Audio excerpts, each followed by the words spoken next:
मित्रांनो, ठरलं तर मग या मालिकेच्या आजच्या भागामध्ये अर्जुन चैतन्य रूममध्ये असतात. तेव्हा चैतन्य विचारतो, अर्जुन, अरे तू रात्रभर झोपला नाहीस का? म्हणजे मी जो ऑप्शन दिला होता त्याबद्दलच तू विचार करत होता ना? तेव्हा अर्जुन काहीही बोलत नाही, कारण सायली समोर असते. म्हणूनच तो लगेच चैतन्याचं तोंड दाबतो. तेव्हा चैतन्य विचारतो, माझं तोंड दाबल्याने मी गप्प बसणार आहे का? अरे माझं जरा ऐकून घे, कारण एवढ्या सकाळी मला लवकर उठवलं आणि इकडे बोलवलं. अरे अर्जुन, मधुभाऊंच्या बाबतीत नक्की तू काय करायचं ठरवलंस? अरे ती केस डिले करायचं होतं, त्याचं काय ठरलंय तुझं? त्याशिवाय सायली वहिनींच्या मनात नक्की काय आहे हे तुला कळणार कसं? असं तो जेव्हा विचारत असतो अर्जुनला, तेवढ्यातच नेमकी सायली रूममध्ये येते आणि तेवढंच बोलणं ऐकते. तेव्हा सायली आता पुढे येते आणि विचारते, काय हो सायली वहिनीच्या मनातलं? म्हणजे तुम्हाला नक्की काय विचारायचं आहे मला?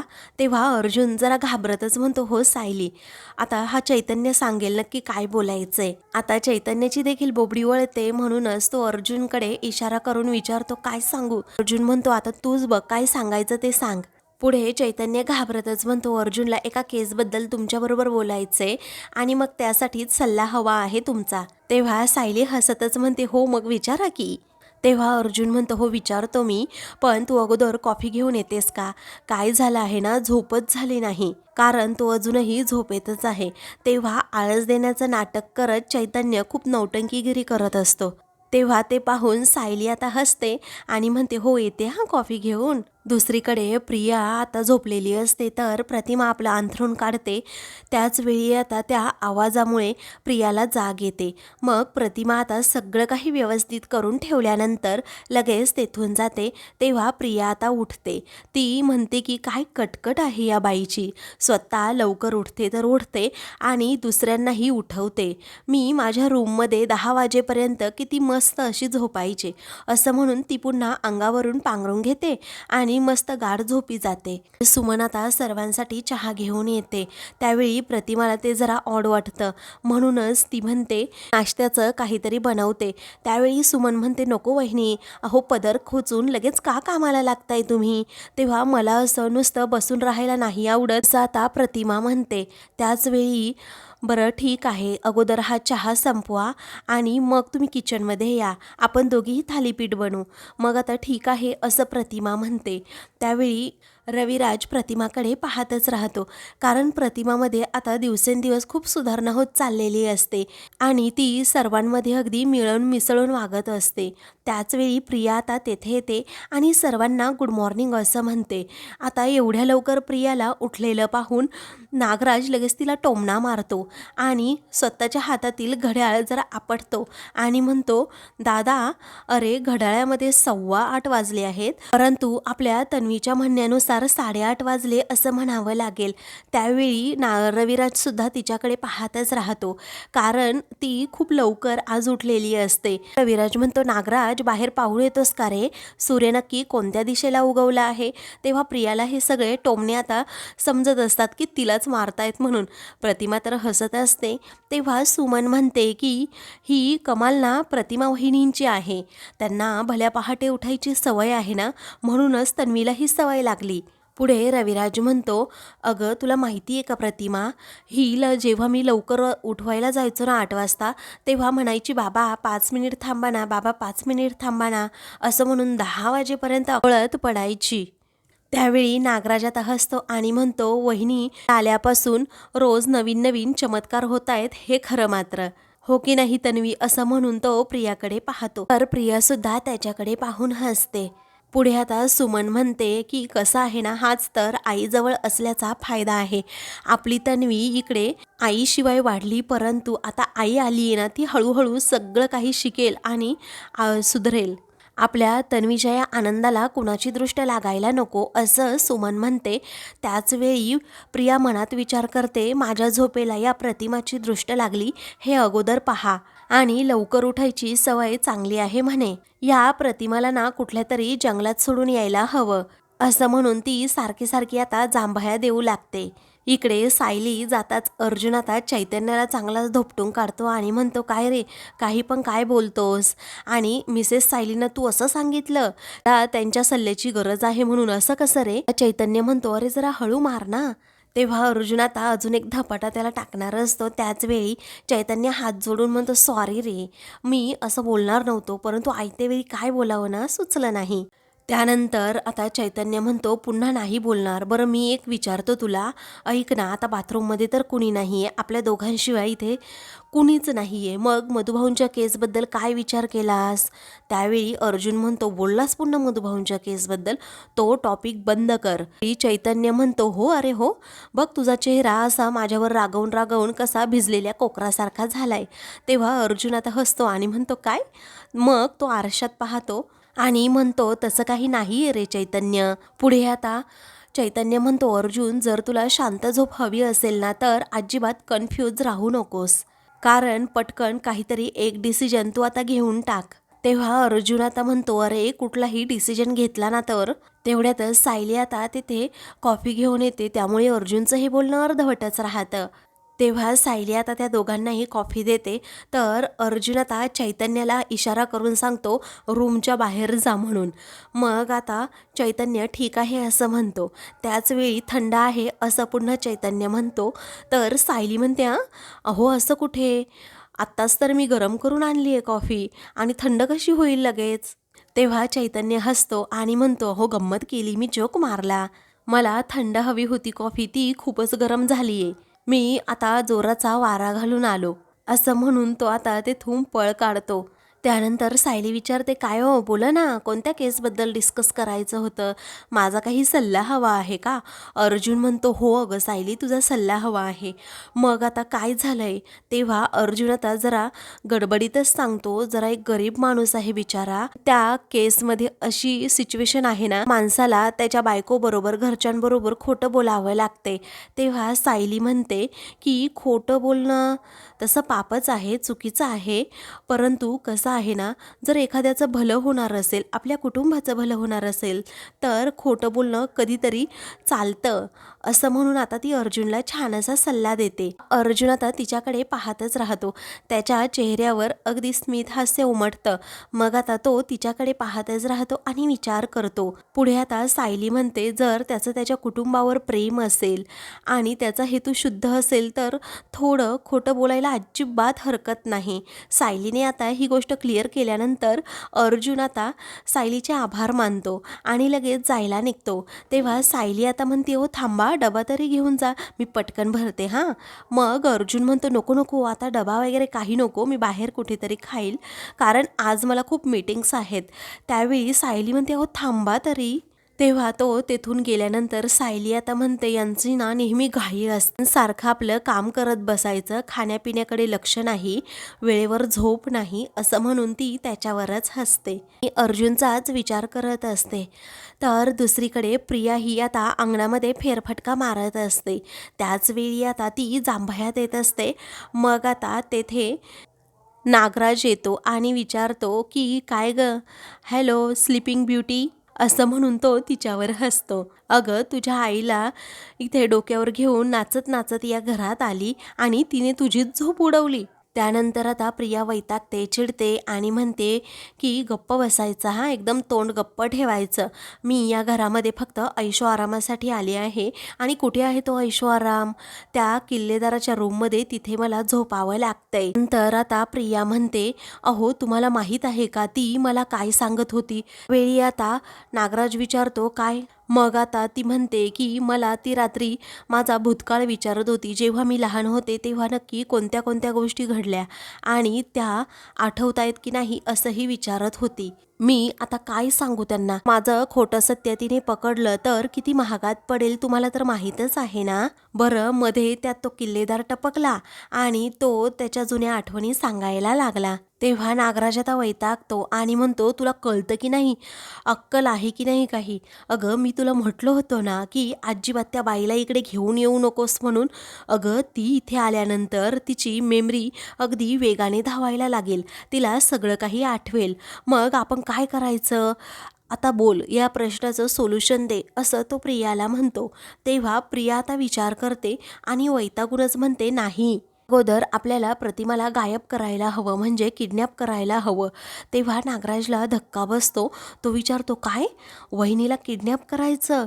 हे कुठून आलं तुझ्या डोक्यात?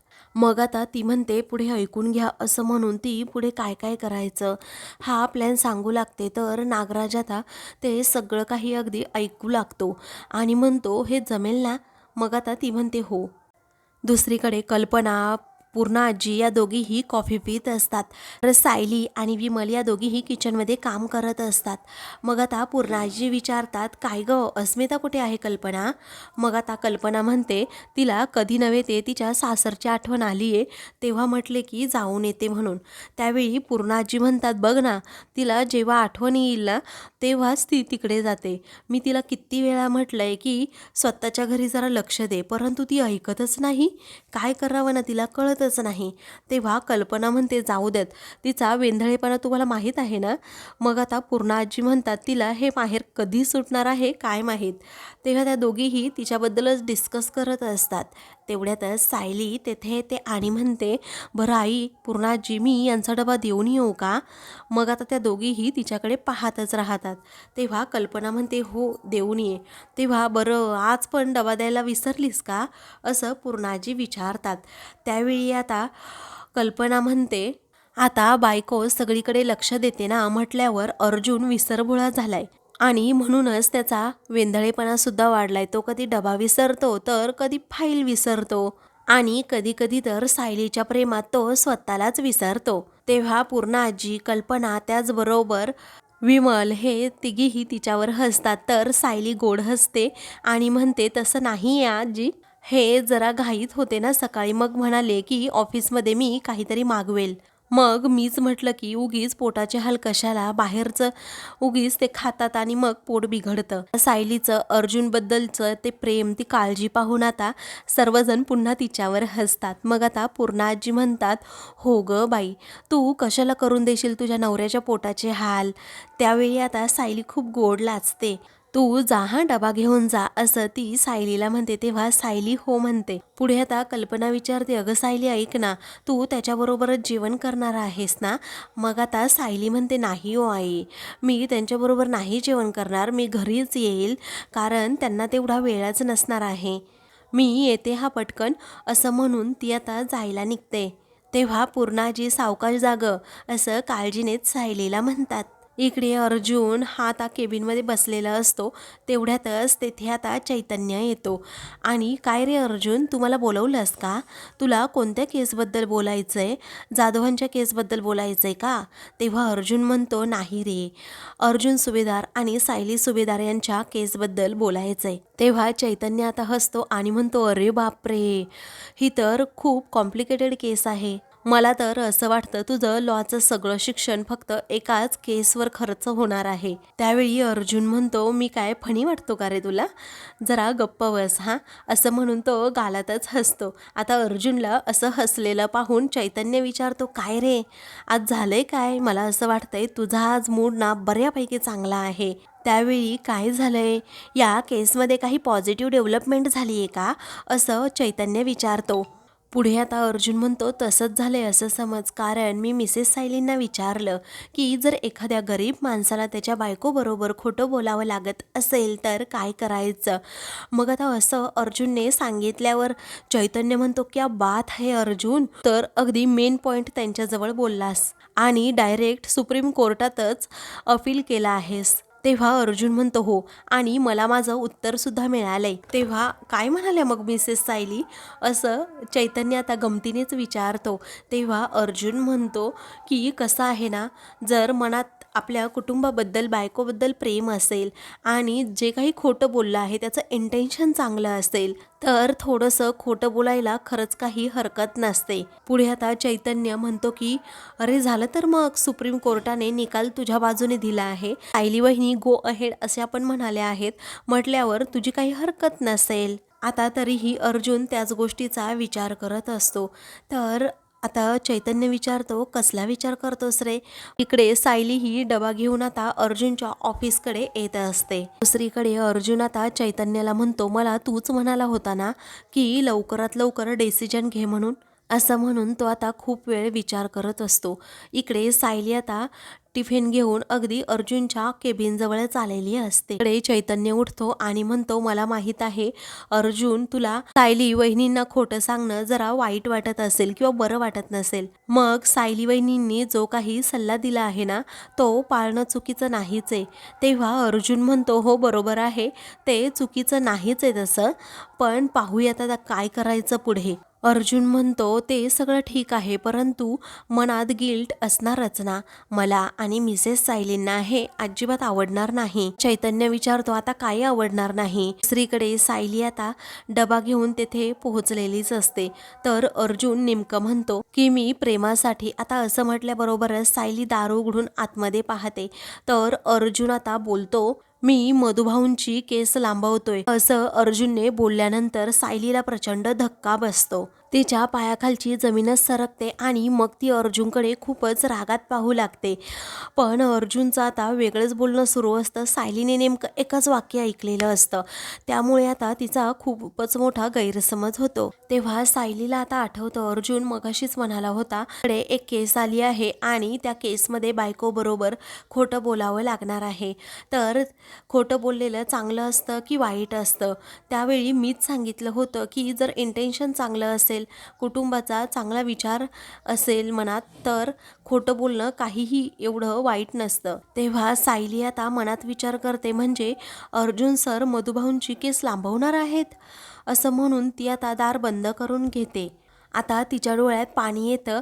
तर तिला सारखं सारखं आठवतं की अर्जुन म्हणतोय की मधुभाऊंची केस मी लांबवणार आहे. तेव्हा सायलीला आता प्रचंड धक्का बसलेला असतो. ती कोलमडते आणि स्वतःलाच सावरते. ती म्हणते, हे मी काय ऐकतीये, मला भास होतोय का? तर ती मनात विचार करते, नाही, हे जे म्हणाले आहेत ना तेच खरं आहे. म्हणजे हे स्वतःच्या तोंडून आता बोलले आहेत, मधुभाऊंची केस मी लांबवतोय, म्हणजे यांना सोडवायचंच नाहीये का मधुभाऊंना, असा ती आता सतत विचार करत असते. मग आतापर्यंत जे काही चाललं होतं ते नक्की काय होतं?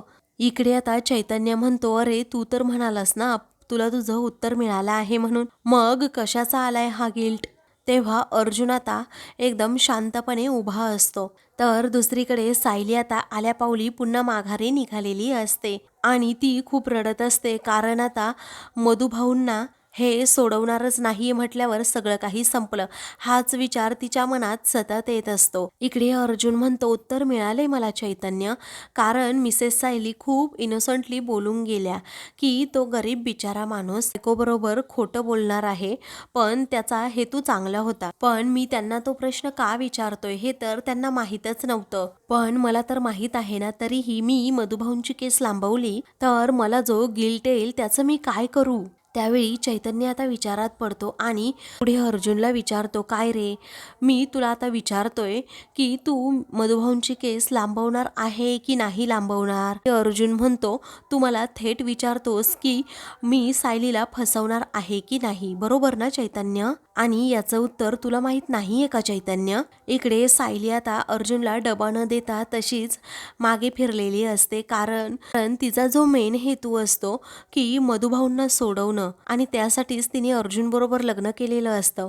पण आता मधुभाऊंना हे सोडवणारच नसतील तर या सगळ्या गोष्टींचा काय फायदा, असा ती मनोमन विचार करत असते. इकडे अर्जुन आता चैतन्याला म्हणतो की तू जेव्हा माझ्यासमोर केस डिले करण्याचा ऑप्शन ठेवला होता ना, तेव्हाच मी खूप गोंधळलो होतो. मी त्या गोष्टीवर खूप विचार केला आणि मग मला स्वतःला माझं उत्तर मिळालं की मी केस डिले करणार नाही, कारण आमच्या कॉन्ट्रॅक्टमध्ये जे काही लिहिलंय, एकमेकांना कधीही फसवणार नाही, कॉन्ट्रॅक्टचं मला पालन करावंच लागेल. आणि कसं आहे ना, सायलीला मी कधीही फसवू शकत नाही, मी असं खोटं बोलू शकणार नाही, मी मधुभाऊंना सोडवणारच आहे, मिसेस सायलींचा विश्वास तर जिंकून दाखवणारच आहे, असा आता अर्जुन चैतन्याला म्हणतो.